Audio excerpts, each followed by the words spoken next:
Johnny here with Simpson Math. In this video, we're going to take a look at just a general quadratic, and we're going to complete the square. Now, I highly recommend you go watch the previous video where we completed the square of various examples that got harder and harder and harder to build us up to this question right here. So if you haven't watched that video, please go do that first.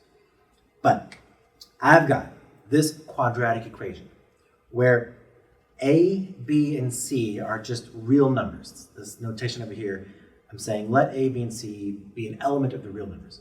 So these are any numbers we can think of. In the previous video, I gave you negative numbers, I gave you fractions, I gave you numbers that didn't divide evenly, so they produced fractions. So I think, though, we have the ability to now do any number, no matter what I give you. We're just going to go through the process of taking this quadratic feeling equation and complete the square. So, like we said, the first thing we should kind of look at or do is make sure that the term, the quadratic term, has a coefficient of 1. Right now, it has a coefficient of A. So how did we handle that in the previous examples? We factored that A out of there. And we factored the A from the terms with the variable. So I'm going to do two things here. I'm going to move the constant to the other side of the equation. I just don't want it to get in my way as I go through the completion of the square process. I'm also in this first step going to factor A from the two terms of the variable. So let me just kind of write this down as I do it, my justifications. I'm going to factor A and I'm going to move C. Now if I factor A from these two terms, I just pulled out, what does that leave me with? Well, it's just division. So A divided by A is 1. I'm left with 1x squared. B factored by A, B divided by A is simply that. This is like the 5 over 4 example, I believe was in the previous video. So I've got, or 5 over 2. B divided by AX. I'm going to leave room. I'm going to say this is equal to, and I'm moving the C, that constant C, over to the other side of the equation. So it's now a negative C. I should be able to just distribute and undo that process. A times x squared is ax squared. A times b over a, the a's reduce, leaving me with bx. Now, what was the next step? Go through the motions. I'm supposed to add a number in here that makes this a perfect square trinomial, and then, take care of it. Either subtract it back off or add it to the other side of the equation.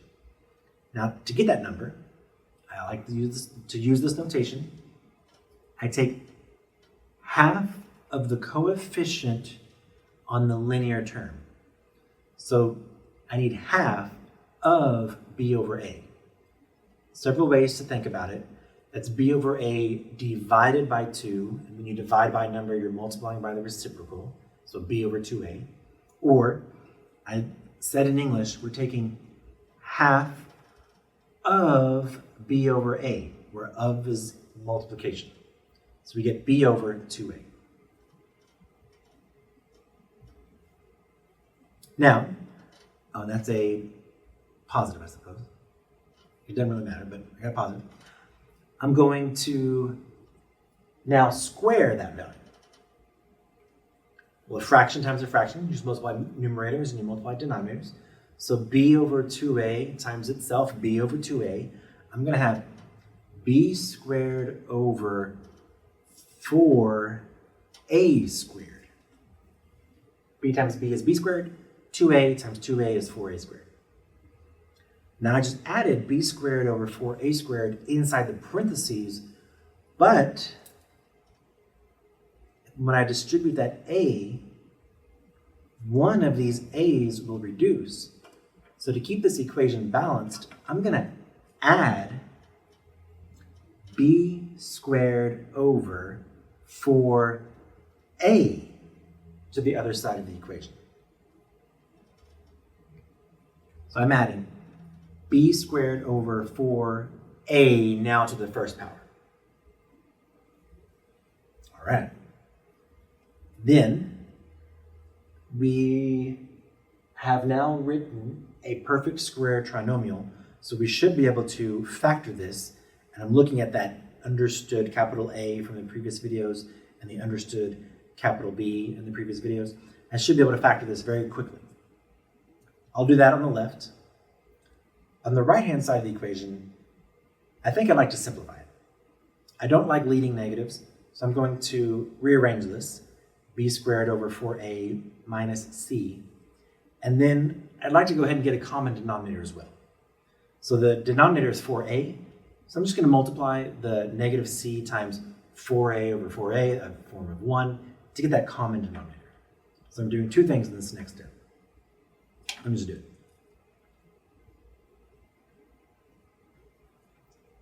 This PST will factor to x plus b over twice a.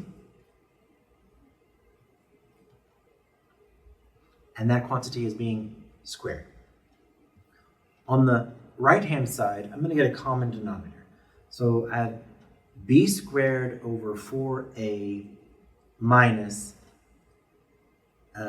c times 4a over 4a. I can clean that up as well. I would call that 4 times a times c, just to put it in alphabetical order. I've got the common denominator, so I can go ahead and put them together. In fact, I'll just spin a step to do that.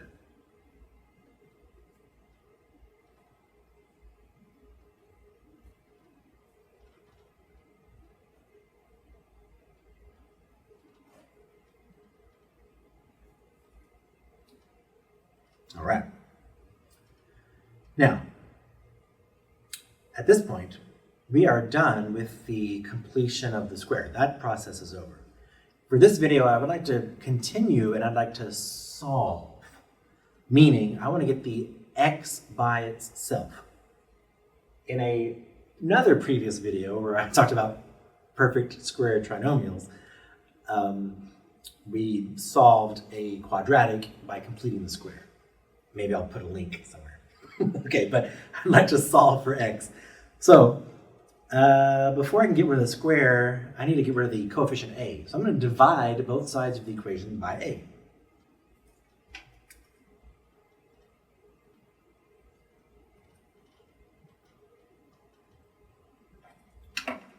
So the left is nice. I have x plus b over 2a. That quantity is being squared.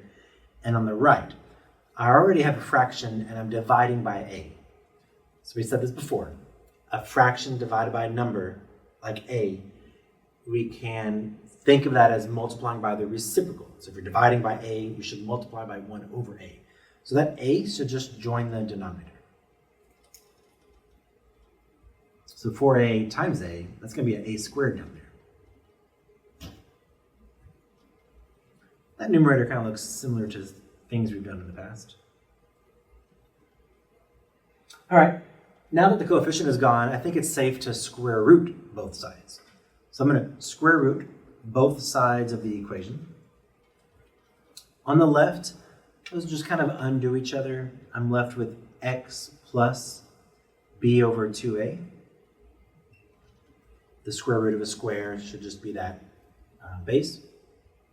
Now on the right, when you square root something, especially when you're solving, there's a positive and a negative result that may occur, or that will occur. So I'm going to put a plus or minus square root of b squared minus 4 times a times c all over 4 times a squared. All right, I'm going to clean up the right-hand side. There's a exponent property, or property of radicals, that says if you have the square root of a fraction, you can take the square root of the numerator separate from the square root of the denominator. So I'm going to do that. Just bust up the radical. So I have the square root of the numerator separate from the square root of the denominator. Now that's convenient here because that denominator is a perfect square. The square root of 4a squared is 2a. How beautiful.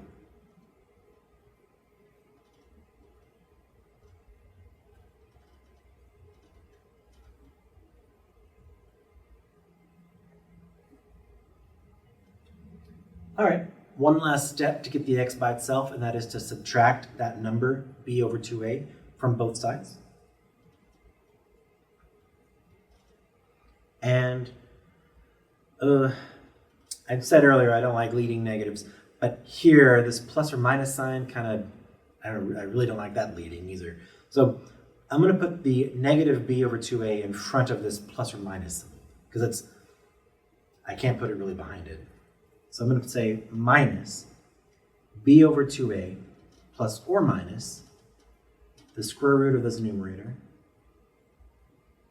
over 2a. Oh, I have got a common denominator. I might as well spend one more step to put that together. And we've got something we've seen before. I know it by the tune of Pop Goes the Weasel. X is equal to negative b plus or minus the square root of b squared minus 4ac all over 2a. My God. Oh my God. We just derived the quadratic formula. Wow.